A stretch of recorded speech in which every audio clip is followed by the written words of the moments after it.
Hello dear students, तो स्वागत है आपका हमारे यूट्यूब चैनल पर। और आज हम आपको कुछ एनालॉजी समझाने जा रहे हैं जो है ट्रांजिशनल मोशन और रोटेशनल मोशन के बीच में। ठीक है, ट्रांजिशनल मतलब होती है स्थानांतरणीय गति। तो इधर तो हम लिखेंगे स्थानांतरणीय गति, ठीक है। और आधे पार्ट में हम लिखेंगे घूर्णन गति। इन दोनों गतियों से संबंधित जो टर्म्स हैं वो मैं आपको बताने जा रहा हूँ, ठीक है। तो गौर कीजिएगा, बहुत ज़्यादा इम्पोर्टेंट टर्म्स हैं और अगर ये एक बार समझ में आ जाती हैं तो फिर आप दोनों में कंपैरिजन इजीली कर सकते हैं। इसकी एनालॉजी बहुत ज़रूरी है भाई।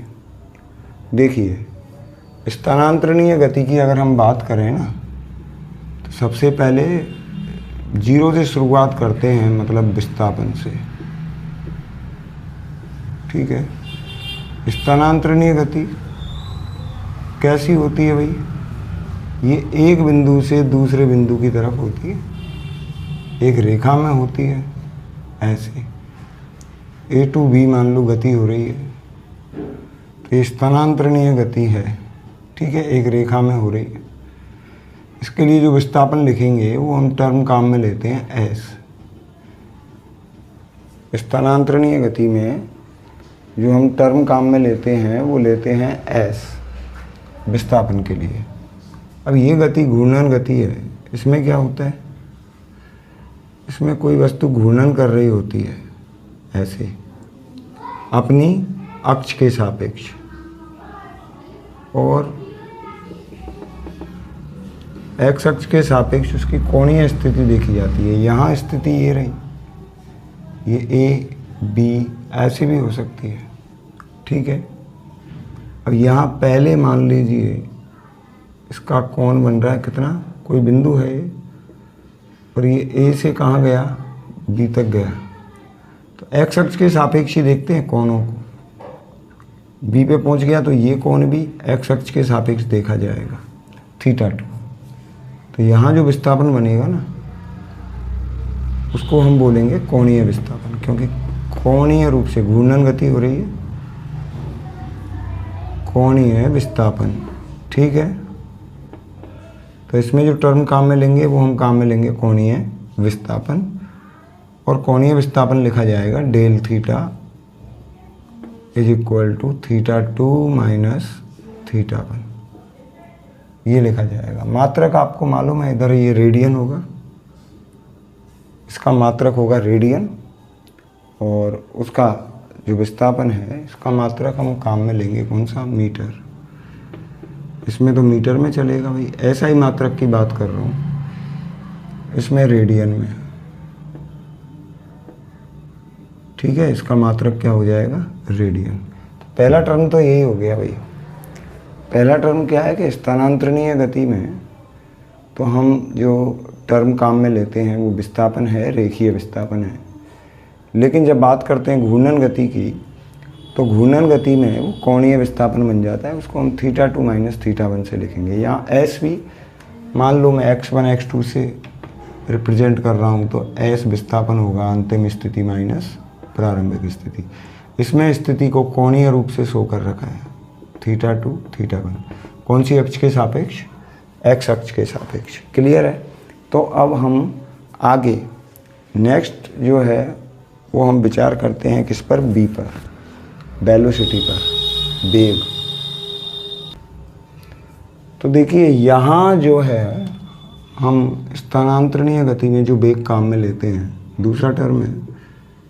स्थानांतरणीय गति में हम केवल रेखीय वेग काम में लेते हैं, ठीक है। दो प्रकार हैं वही वेग के, एक तो है औसत वेग, b से लिख देता हूँ। किससे लिखा मैंने इसको, b से।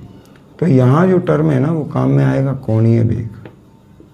वहाँ वेग है तो यहाँ कोणीय वेग, भाई गति कोणीय है मतलब घूर्णन हो रहा है, तो यहाँ वेग काम में आएगा कोणीय वेग, उसको ओमेगा से लिखेंगे। दो वेग हैं भाई, यहाँ एक एवरेज वेग है, उसको लिखेंगे भाई delta x upon delta T से। यहाँ भी ओमेगा एवरेज अगर लिखेंगे तो लिखा जाएगा डेल थीटा कोणीय स्थिति में परिवर्तन समय के सापेक्ष। ठीक है, इसमें ये चलता है। यहाँ बी क्या बन जाएगा, बी बन जाएगा del X upon del T, sorry D X upon D T. ये तात्क्षणिक वेग है, और यहाँ जो टर्म काम में लेंगे वो काम में लेंगे D theta upon D T.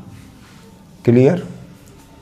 और मात्रक की बात करें तो यहाँ मात्रक चलेगा अपना ऐसा ही मात्रक मीटर पर सेकेंड, यहाँ चलेगा रेडियन पर सेकेंड, रेडियन पर सेकेंड। ठीक है, तो ये भाई ये अंतर है दोनों में, एक में रेखीय वेग काम में आएगा और एक में कोणीय वेग। इसी तरीके से अगर हम बात करें तो त्वरण भी लिख सकते हैं भाई। तीसरे पॉइंट में तीसरा जो टर्म है वो है त्वरण। ठीक है, तीसरा जो पॉइंट है, तीसरा जो टर्म है स्थानांतरणीय गति में तो काम में आएगा त्वरण, ए से डिनोट करेंगे उसको, और यहाँ जो काम में आएगा वो आएगा कोणीय त्वरण। कोणीय त्वरण डिनोट किया जाएगा किससे, अल्फा से। ठीक है, वही तो दो तरीके का है, ए एवरेज वेग में परिवर्तन है तो del V upon del T, और ए रेखीय त्वरण लिखा जाएगा D V upon D T. मात्रक की बात करें मीटर पर सेकंड स्क्वायर बनेगा, मात्रक होगा मीटर पर सेकंड स्क्वायर। ऐसे यहाँ एल्फा एवरेज हम लिख सकते हैं del theta by del T, and alpha तात्क्षणिक त्वरण कोणीय त्वरण, तात्क्षणिक कोणीय त्वरण D theta upon D T लिखा जा सकता है। मात्रक बनेगा रेडियन पर सेकंड स्क्वायर। ठीक है, तो ये दूसरा एक और टर्म हो गया। अब त्वरण के बाद वही बात आती है किसकी, त्वरण के बाद बल की बात आती है ना। तो बल, यहाँ बल से पहले हमें बात करनी होगी किसकी, मास की, मतलब द्रव्यमान की।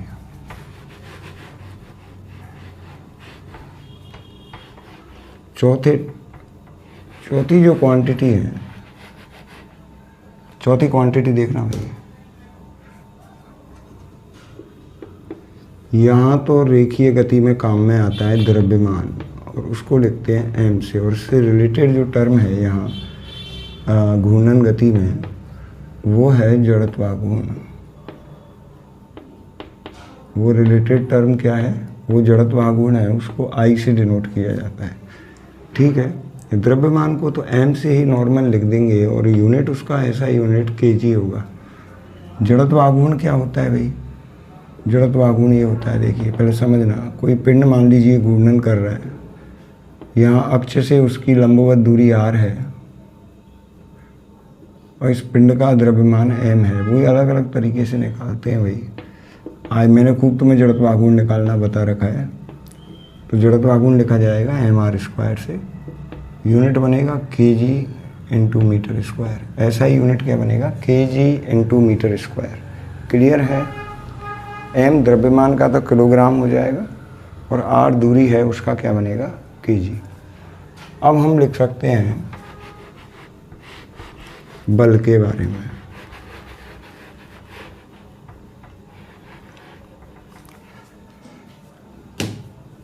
अब लिख रहे हैं किसके बारे में, बल के बारे में लिख रहे हैं। तो स्थानांतरणीय गति में पॉइंट कौन सा था, 5th पॉइंट था, स्थानांतरणीय गति में लिखते हैं बल। ठीक है, बल लिखा जाता है द्रव्यमान गुना त्वरण, द्रव्यमान इंटू त्वरण, ये लिखा जाता है F = ma।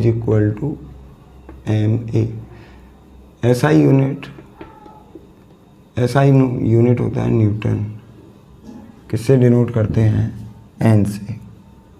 यहाँ जो है अपना 5th टर्म, जैसे वहाँ बल लगता है ना, ऐसे ही यहाँ बलागुण लगता है घूमते हुए पिंड पर, घूर्णन कर रहा है ना, तो यहाँ लगता है बलागुण, लिखते हैं उसको टाउ से।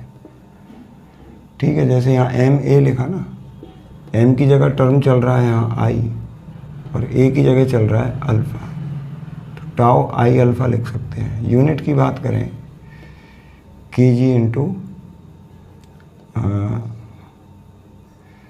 न्यूटन इंटू मीटर लिख सकते हैं भाई, न्यूटन इंटू मीटर। एक फॉर्मूला और है, उससे लिख सकते हैं newton into metre. Tau is equal to I alpha लेगा, एफ इंटू आर भी होता है, tau is equal to R into F, या एफ आर एफ लिख रहा हूँ। टाउ इज इक्वल टू होना चाहिए आर एफ, ये एक टर्म है बलागुण, टॉर्क बोलते हैं जिसको।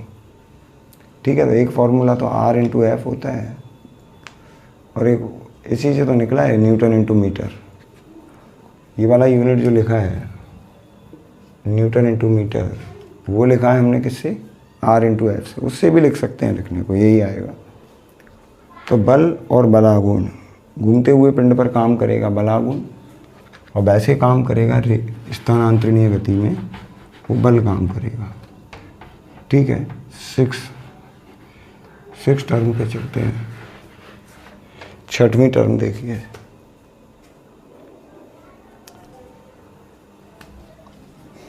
यहाँ चलता है ना संवेग। संवेग का सूत्र लिखते हैं द्रव्यमान गुणा वेग। ठीक है, P is equal to M B, ये लिखा जाता है। यूनिट क्या बनेगा ऐसा यूनिट, केजी मीटर पर सेकंड, किलोग्राम इंटू मीटर पर सेकंड। 6th पॉइंट था।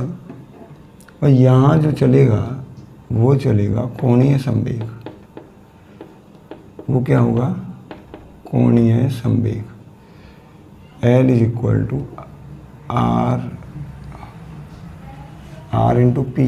एक फॉर्मूला तो ये हो गया कोणीय संवेग का, आर इंटू पी। और इससे लिखोगे तो L is equal to, M की जगह काम में आएगा आई, और बी की जगह काम में आएगा ओमेगा, तो आई ओमेगा हो जाएगा भाई।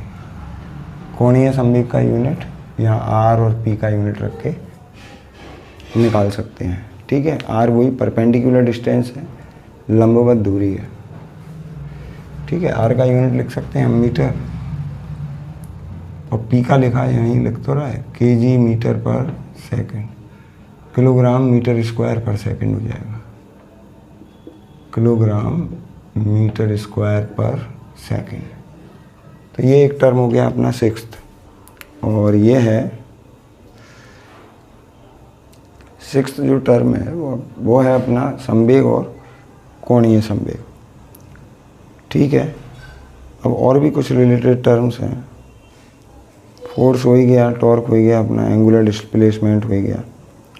वर्क डन की बात करें, ठीक है ना, किसकी बात करें अब, वर्क डन।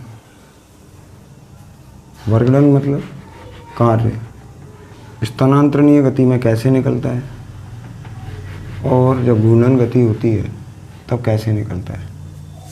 ठीक है ना, एक तरफ हम स्थानांतरणीय गति लिखते चल रहे हैं और एक तरफ हम घूर्णन गति लिखते हुए चल रहे हैं। 7th जो टर्म है वो 7 टर्म क्या है, क्या बताया था, वर्क डन, कार्य। कार्य का फॉर्मूला होता है बल गुणा विस्थापन, बल इंटू विस्थापन, ये होता है। मतलब W is equal to force into X, F X लिख सकते हैं। और यूनिट मात्रक जूल, ठीक है, जे से रिप्रेजेंट कर दें, यूनिट होता है जूल। इधर अगर कार्य निकालेंगे ना W, बल की जगह तो यहाँ चलेगा टाउ, बलागुण एक्स की जगह कोणीय विस्थापन चलेगा थीटा। और यूनिट निकालने का वही तरीका है भाई, टाउ का रखना और थीटा का रखना और दोनों को मल्टीप्लाई करा देना। ठीक है, नेक्स्ट आगे जो बात करते हैं, ये तो वर्क डन हो गया। अगर रेखीय गतिज ऊर्जा की बात करें, किसकी? रेखीय गतिज ऊर्जा। चलिए गतिज ऊर्जा की बात करते हैं। 7 तो ये हो गया। 8th analogy. 8th में देखिए गतिज ऊर्जा K is equal to 1/2 mv² होता है। ठीक है, फॉर्मूला ये होता है। इधर कोणीय गतिज ऊर्जा, इधर गतिज ऊर्जा होती है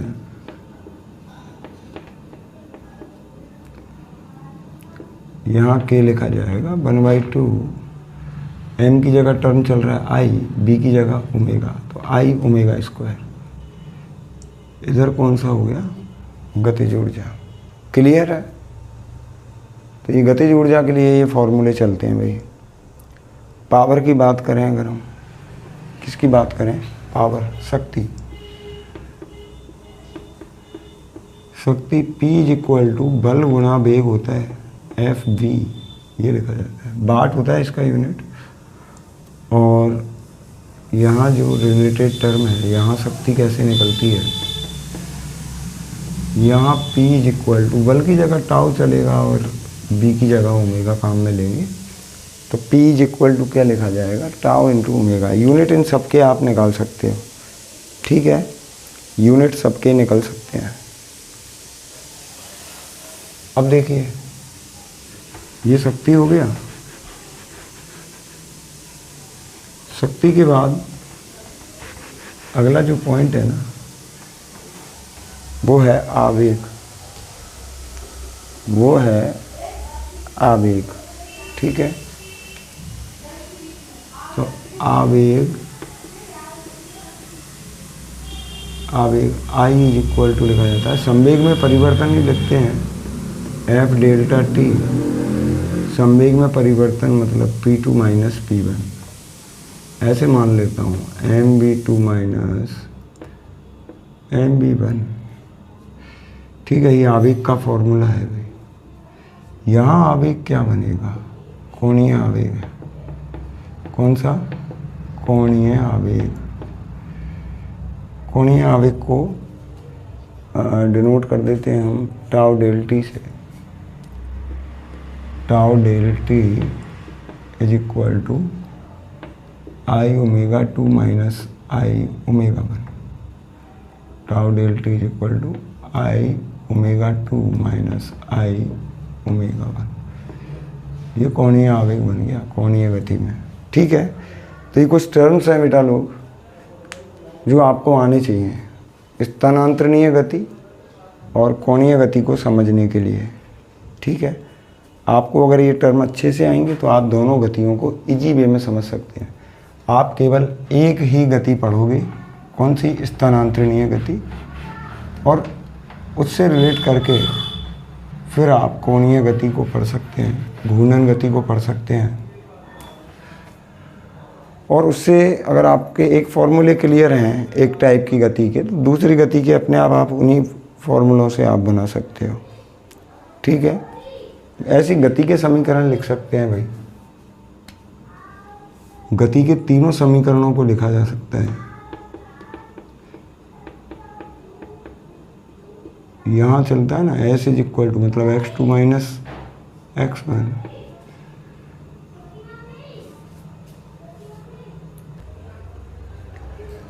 तो रेखी के गति के समीकरण है S is equal to ut लिखते हैं ना, ut। हाँ, तो दूसरा है भाई। पहला जो समीकरण है वो है b बराबर u प्लस at। तो यहाँ क्या बनेगा? यहाँ इससे रिलेटेड बन जाएगा omega is equal to omega naught plus alpha T. फिर यहाँ की बात करें सेकंड की, तो x2 माइनस x1 ये विस्थापन, s is equal to ut plus 1/2 at², ये बनेगा।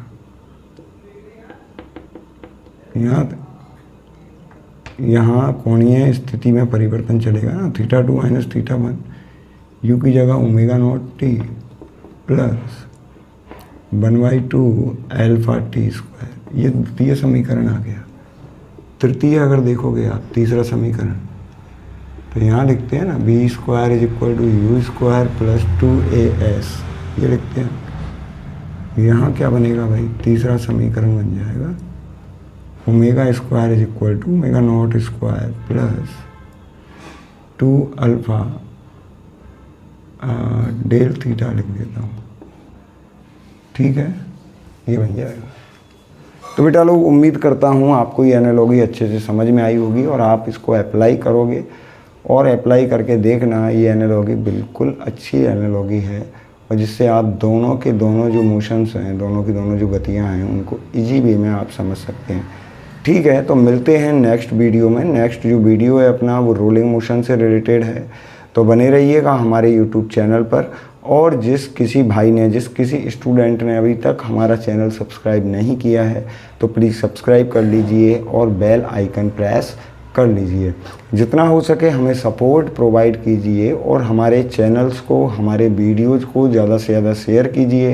होगा क्या उससे कि जो स्टूडेंट्स हैं उनको बेनिफिट मिलेगा, हमसे ज़्यादा से ज़्यादा स्टूडेंट्स जुड़ पाएंगे और हम और भी अच्छे से मेहनत कर पाएंगे। ठीक है, तो हमें सपोर्ट कीजिए स्टूडेंट्स, मेरे बेटों, माय स्टूडेंट्स, मुझे सपोर्ट कीजिए और जितना हो सके मेरे वीडियोज़ को शेयर कीजिए। ठीक है, टाइमलाइन पर शेयर कीजिए और आपके स्टेटस पर शेयर कीजिए, जितना हो सके उतना, ताकि और भी ज़्यादा स्टूडेंट्स ग्रो कर सकें। तो मिलते हैं नेक्स्ट वीडियो में नेक्स्ट कंसेप्ट के साथ, और बहुत अच्छा कंसेप्ट है और वो है रोलिंग मोशन। नेक्स्ट जो अपना कंसेप्ट रहेगा वो रोलिंग मोशन रहेगा, मतलब लोटनिक गति। तो जाइएगा मत और हमारे चैनल को देखते रहिएगा। मिलते हैं नेक्स्ट वीडियो में।